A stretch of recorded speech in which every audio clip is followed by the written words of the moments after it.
സായന്തനത്തിലേക്ക് സ്വാഗതം. 90 വയസ്സിന് ശേഷവും ഫുട്ബോൾ കോച്ചിംഗ് രംഗത്ത് സജീവമായി നിൽക്കുന്ന ഫോർട്ട് കൊച്ചിയിലെ റൂഫസ് വെർണി അലോഷ്യസ് ഡിസൂസ അനുഭവങ്ങൾ പങ്കുവയ്ക്കുന്നു അവസാന ഭാഗം. ഈ പരിപാടിയുടെ ആദ്യ 2 ഭാഗങ്ങൾ കഴിഞ്ഞ ആഴ്ചകളിൽ പ്രക്ഷേപണം ചെയ്തത് ഓർക്കുമല്ലോ. ഇനി ഞാൻ വേറൊരു കാര്യം ചോദിച്ചു, അന്നത്തെ ഈ സാഹചര്യങ്ങൾ എങ്ങനെയായിരുന്നു?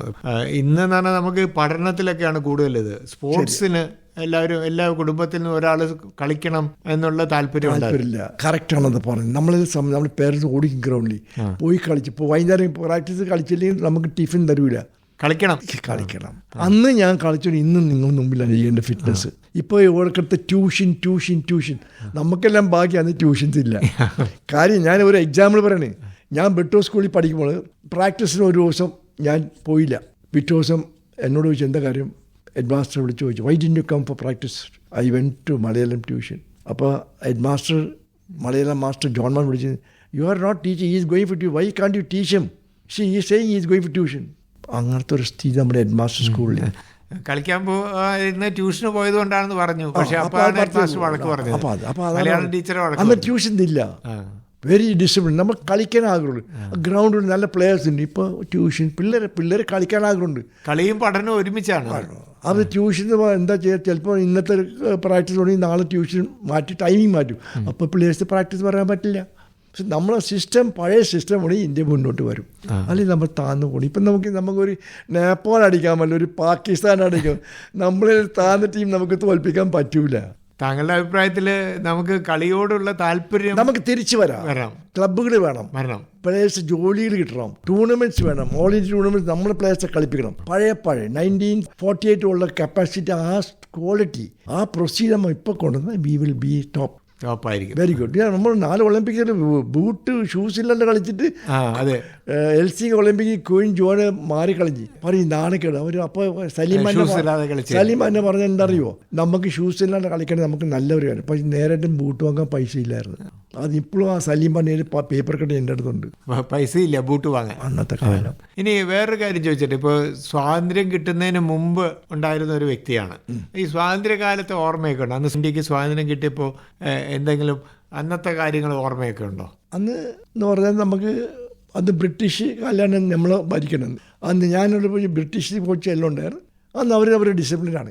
ഇതുപോലെ ഗ്രൗണ്ടിലെല്ലാം ഭയങ്കര സ്ട്രിക്റ്റ്. ഞാൻ വിവരം നമ്മൾ ഈ കൊച്ചിൻ ക്ലബ്ബ് ബ്രിട്ടീഷുകാർ, ഒരുപാട് ബ്രിട്ടീഷുകാർ കമ്പനികളുണ്ടായിരുന്നു. അപ്പോൾ ആ മാച്ച് ഫിക്സ് ചെയ്യും നമ്മൾ ടീമായിട്ട്. അപ്പോൾ നമ്മൾ 5 മണിക്കെന്ന് പറഞ്ഞാൽ അവർ 4:45 അവർ വരും ഗ്രൗണ്ടിൽ. 5 മണിക്ക് കളി തുടങ്ങും. ഒരു ദിവസം നമ്മുടെ ടീം വന്നില്ല, ലേറ്റായി പോയി. അപ്പോൾ നമ്മൾ 5:10 പോയപ്പോൾ, എനിക്ക് ഇത് മാർക്ക് 5:10 പോയപ്പോൾ ബിലിയർ ആർക്ക് റൈറ്റ് എന്ന് പറഞ്ഞ ഫൗളർ 2 പേരും പറഞ്ഞ്, no you can go back, we have waited you have not come, so no discipline, you go back. അപ്പോൾ എന്നിട്ട് നമുക്ക് കളി കഴിഞ്ഞ് സാൻഡ്വിച്ച് ആയിരുന്നു വരും. അപ്പോൾ പറഞ്ഞ് സാൻഡ്വിച്ച് ഇവിടെ റെഡി ആയിട്ടുണ്ട്, അത് നിങ്ങൾ തിന്നിട്ട് പോയിക്കൊന്നു. സത്യം, ഇതെനിക്ക് മറക്കാൻ പറ്റില്ല. നമ്മൾ കളിച്ചില്ല. അടുത്ത ആഴ്ച നോക്കിയാൽ നമ്മളെല്ലാം അതാണ് നമ്മളൊരു കാര്യം, ഒരു ഡിസിപ്ലിൻ. അത് കിട്ടൂല. അത് വേണമല്ലേ? അത് വേണം. അവർ ഒരുപാട് ഉള്ളപ്പോൾ ഒരു ഫോർട്ട് കൊച്ചിൻ്റെ നല്ലൊരു സൈലൻറ്റ് വരുന്നുണ്ട്. ഒരു വെൽ പ്ലാൻ, വെൽ ഓർഗനൈസ്ഡ് ആണ്. അത് നമുക്കിപ്പോൾ കിട്ടുന്നില്ല. നമ്മളിപ്പോൾ പണ്ടത്തെ സ്റ്റാൻഡേർഡ്, പണ്ടത്തെ ക്യാരക്ടറൊന്നും ഇപ്പോൾ ഇല്ല. ഞാൻ അത്രയും കൊള്ളുള്ള ഒരു മനുഷ്യനാണ്. ഡച്ച് പോർച്ചുഗീസ് ഉള്ളവർ അവരുടെ കളിച്ചിട്ടുണ്ട്, അവരുടെ മേഘിട്ടുണ്ട്, മൂവ് ചെയ്തിട്ടുണ്ട്. എല്ലാവർക്കും ഒരു എക്സാമ്പിൾ ഞാൻ പറഞ്ഞത്. ഇപ്പോൾ ഒരു ഡിസിപ്ലിൻ ഇല്ല. പിള്ളേർക്കാണെങ്കിൽ ഒരു ക്യാരക്ടർ എങ്ങനെ നിൽക്കാൻ, എങ്ങനെ സംസാരിക്കണം ഒന്നും അറിയില്ല. ബിഹേവിയർ എങ്ങനെ ഓടും. നമ്മളന്ന് സൈക്കിൾ ഓടിക്കുമ്പോൾ നമ്മൾ നോക്കും. പിറ്റേ ദിവസം ഹെഡ് മാസ്റ്റർ, നീ സൈക്കിൾ ഓടിക്കാൻ കണ്ടില്ലേ, എന്തായാലും ഇങ്ങനെ ഒരാൾ മേലെ ഓടിക്കാൻ മര്യാദയ്ക്ക് ഓടിക്കാൻ പറ്റില്ലേ? ക്ലാസ്സിൽ ഇരിക്കുമ്പോൾ ഫാദർ ബർക്കാത്ത ഒരു ഇറ്റാലിയൻ പീസ് നമ്മളിങ്ങനെ ഇരിക്കും. ചില പിള്ളേർ ഇങ്ങനെ വായ ഉറക്കും, കൈ വെക്കില്ല. ആൾ കയ്യിൽ ചോക്കുണ്ടോ, ചോക്ക് വായിലിടും. എന്നിട്ട് പറയും വായ ഓർക്കുമ്പോൾ നമ്മളിപ്പോഴും പിള്ളേർ ഇപ്പോഴും വലിയ വലിയ ആൾക്കാരെ കണ്ടില്ലേ, ചില ഒരു ഫംഗ്ഷനും അവർ ഒരു കൾച്ചറില്ല. അന്ന് ചോക്കറും നമ്മൾ you must always put your mouth here or you do this, cover your mouth.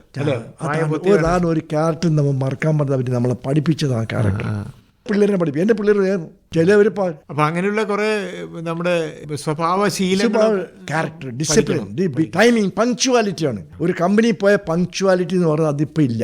No, that something. ഡിസിപ്ലിനും ക്യാരക്ടറും നമ്മൾ ബിൽഡ് ചെയ്ത് നമുക്ക് തന്നിട്ടുണ്ട്. ആ ക്യാരക്ടർ ഡിസിപ്ലിൻ ഞാനിപ്പം മുന്നോട്ട് കൊണ്ടുപോകുന്നത്. എൻ്റെ ട്രെയിനിങ് ഞാൻ കൊടുക്കുന്നത് എന്ത് ഞാൻ നേടിയത് ഞാൻ അവർക്ക് തിരിച്ചു കൊടുക്കണേ, അത്രേ ഉള്ളൂ. ഇനി വേറൊരു കാര്യം ചോദിച്ചോട്ടെ, ഇപ്പോൾ നമ്മൾ ഈ ഒരുപാട് മാറ്റങ്ങളൊക്കെ വന്നിട്ടുണ്ട്. കുറേ പുതിയ ബിൽഡിങ്ങുകൾ വന്നു, കുറേ സൗകര്യങ്ങൾ വന്നു. അപ്പോൾ ചേട്ടൻ്റെ ഓർമ്മയിൽ ഈ സൗകര്യങ്ങളും ഒക്കെ അന്നത്തെ കാലത്തെ ഒരു ജീവിതവും ഇപ്പോഴത്തെ ജീവിതവും തമ്മിൽ എന്തൊരു വ്യത്യാസമാണ്? അന്നത്തെ ബിൽഡിങ്ങിൽ ഇപ്പം നോക്കാം, ഒരു പില്ലറെല്ലാം ഭയങ്കര സ്ട്രോങ് ആണ്, ഒരു പൊളിഞ്ഞു പോവില്ല, അത്ര സ്ട്രോങ് ബിൽഡിങ്സ് ആണ്. ഇപ്പോൾ അവർ ഫോട്ടോ വെച്ച് അവർ ബിൽഡിങ്സ് ഉണ്ട്. അവരൊരു സ്ട്രക്ചർ എന്ന് പറഞ്ഞാൽ ഒരു സ്ട്രക്ചർ തന്നെയാണ്.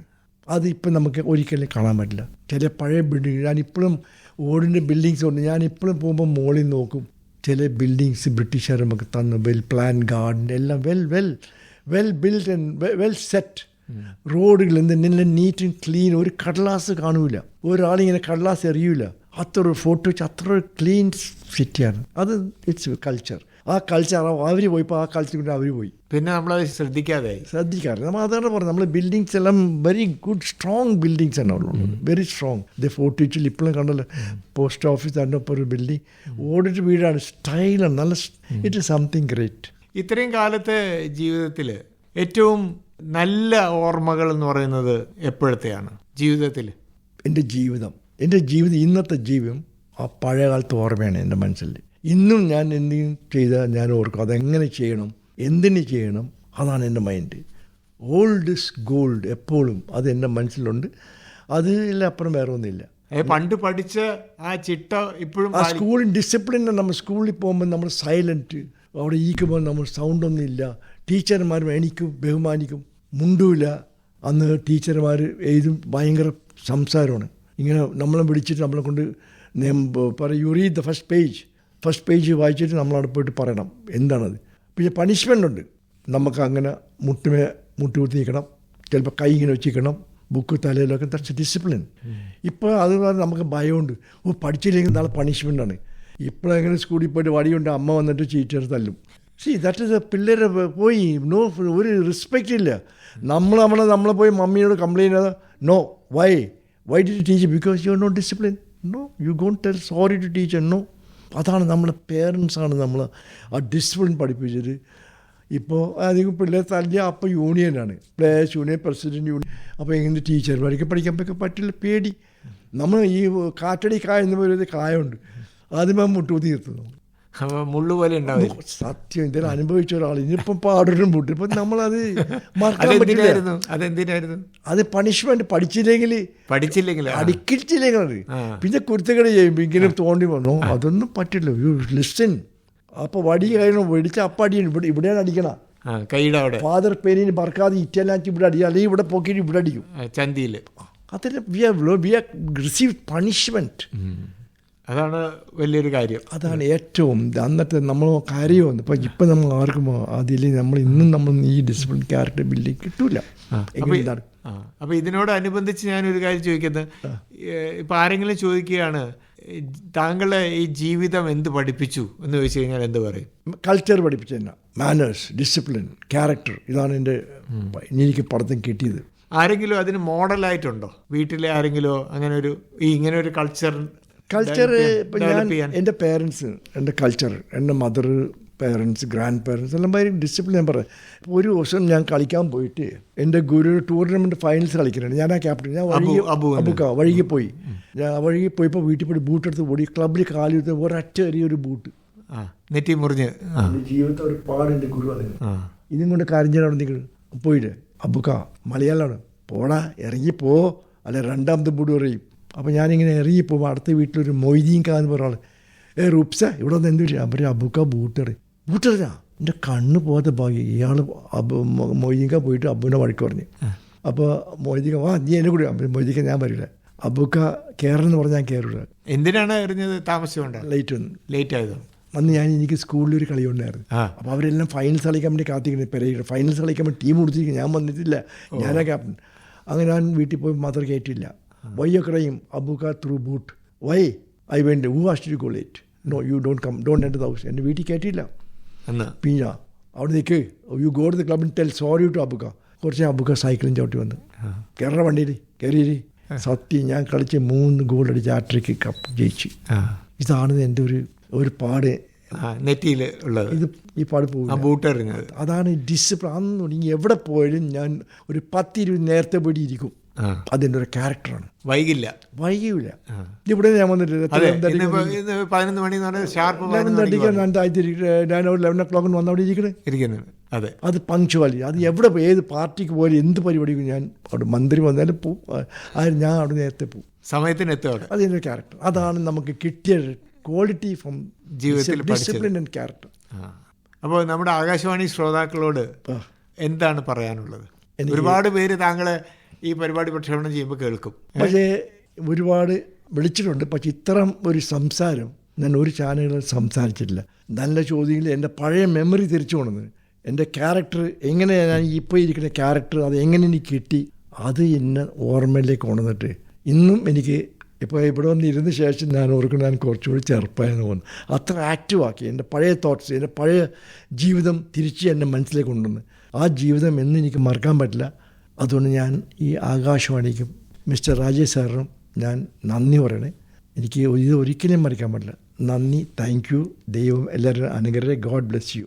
തീർച്ചയായിട്ടും ആകാശവാണിയുടെ ശ്രോതാക്കൾക്ക് വേണ്ടി ഈ പ്രായത്തിൽ 90 വയസ്സ് ആയി എന്നുള്ളത് താങ്കളെ കണ്ടാൽ പറയില്ല എന്നുള്ളത്. ഇപ്പോൾ നമുക്ക് ഇതൊരു ആകാശവാണിയിലൂടെ ശബ്ദം മാത്രമേ കേൾപ്പിക്കാൻ പറ്റുള്ളൂ. പക്ഷേ ഒരു വിഷ്വൽ മീഡിയയിലാണെങ്കിൽ അവരെ കണ്ടു കഴിഞ്ഞാൽ ഇപ്പോൾ താങ്കളെ അറിയാം. അതായത് ഇത്രയും ചുറുചുറുക്കോടെ ഈ 90 വയസ്സ് കഴിഞ്ഞപ്പോഴും കുട്ടികളെ ഫുട്ബോൾ പഠിപ്പിക്കുകയും അവരെ അച്ചടക്കം പഠിപ്പിക്കുകയും ഒക്കെ ചെയ്യുന്ന ഒരു വ്യക്തി. ഒരുപാട് പേരെ താങ്കളുടെ ശിക്ഷണത്തിലൂടെ ഇന്ത്യക്ക് വേണ്ടി കളിക്കുകയും ഒക്കെ ചെയ്തു എന്ന് താങ്കൾ പങ്കുവച്ചു. അപ്പോൾ ഈ കാണിച്ച സന്മനസ്സിന്, ആകാശവാണിയിൽ വന്ന് ശ്രോതാക്കൾക്ക് വേണ്ടി താങ്കളുടെ അനുഭവം പങ്കുവച്ച സന്മനസ്സിന് ആകാശവാണിയും നന്ദി പറയുന്നു. Thank you. Thank you very much. Thank you. 90 വയസ്സിന് ശേഷവും ഫുട്ബോൾ കോച്ചിംഗ് രംഗത്ത് സജീവമായി നിൽക്കുന്ന ഫോർട്ട് കൊച്ചിയിലെ റൂഫസ് വെർണി അലോഷ്യസ് ഡിസൂസ അനുഭവങ്ങൾ പങ്കുവച്ചതിൻ്റെ അവസാന ഭാഗമാണ് നിങ്ങൾ കേട്ടത്. അഭിമുഖം നിർവഹണം ടി പി രാജേഷ്. അവതരണം ആകാശവാണി കൊച്ചി FM 102.3.